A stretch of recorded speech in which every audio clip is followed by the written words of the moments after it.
So by the time the spark plugs arrived, it's already starting to get kind of dark, so I'm going to run out of time to do it tonight. But I'm going to go ahead and take the engine cover off. There's 2 bolts here, and then should be able to lift it up after those 2 come out. And then there's 2 that are somewhere back here that'll have to come out. They're supposed to all be 10 mils. I'm going to go ahead and take this off tonight and get it out of my way so I can actually have a look at the coil packs and where the spark plugs will go in. All right, now that the engine cover is removed and I can see what I'm working with, I'm going to take the air box off. I'm going to disconnect the battery first, then the air box.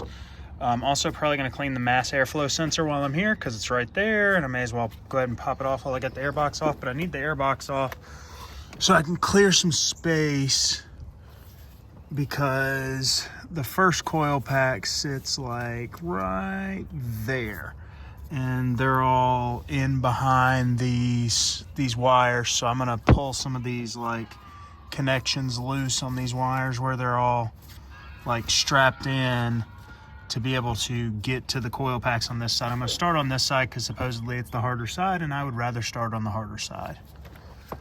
All right, so I took the air box cover off. You can see filter's pretty new because I did that a while back.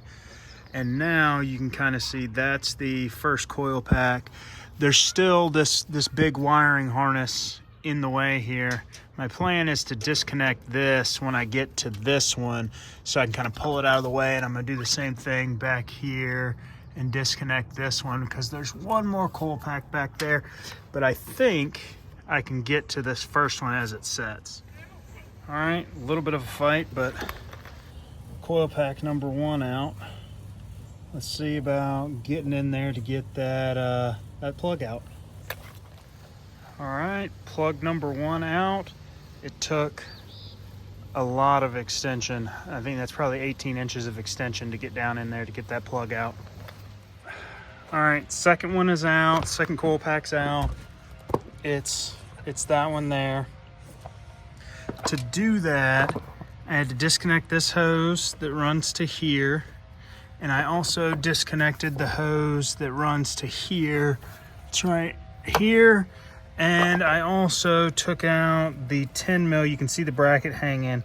Goes in that little gold spot right there. Took out that 10 mil so I can move the wiring harness more. And I have also cut this zip tie here so that when I do get to the back, I can figure out how to wrestle this wiring harness out of the way, because it's in there pretty good, and I don't think I can actually get that one with anything. I don't think I have anything that I can get behind there with, but the wiring harness is probably gonna have to move up to get out of the way. 3 down on the driver's side. Let's see. 1, 2, 3. And I'm gonna be honest, I'm not sure how number 4 on the driver's side is gonna go, because I had a heck of a time breaking the spark plug loose on this one. And I'm gonna have even less angle for that very back one because of this metal hose here that I'm trying not to damage when I'm doing stuff. And I still gotta figure out, I'm thinking I'm gonna cut this zip tie to try to push this up and out of my way. All right, rear plug out finally on this back side. This one definitely giving me hell.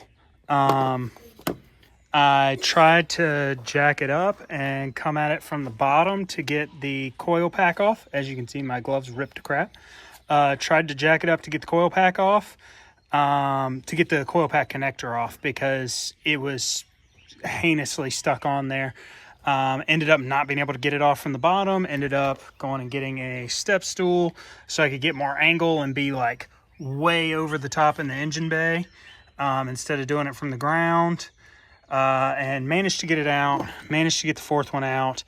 The biggest problem with it is that there's no chance I'm torquing it, because I couldn't even get the torque wrench to fit in there to torque number 3. So it is my estimation of hand tight, but finally got the most difficult one from everything I've read out, and we'll be moving on to the passenger side next, which appears to be a lot more straightforward. The most difficult one on the passenger side from everything I've seen is that one, and it's just all these bundles here that are in the way and this cable, but you just unplug this and then you can snip that zip tie on those bundles and get it out of the way. But I'm going to put the last remaining driver's side plug in. NGK, does it say on these which ones they are? No, it doesn't, but on the large box it does. They are the Dilcar 7B11 1406. But I'm gonna get this one put back in and then put all this crap back together. All right, driver's side is buttoned back up and put back together. That clip there is back seated. Took a couple zip ties and zip tied back around that hose to the bracket there.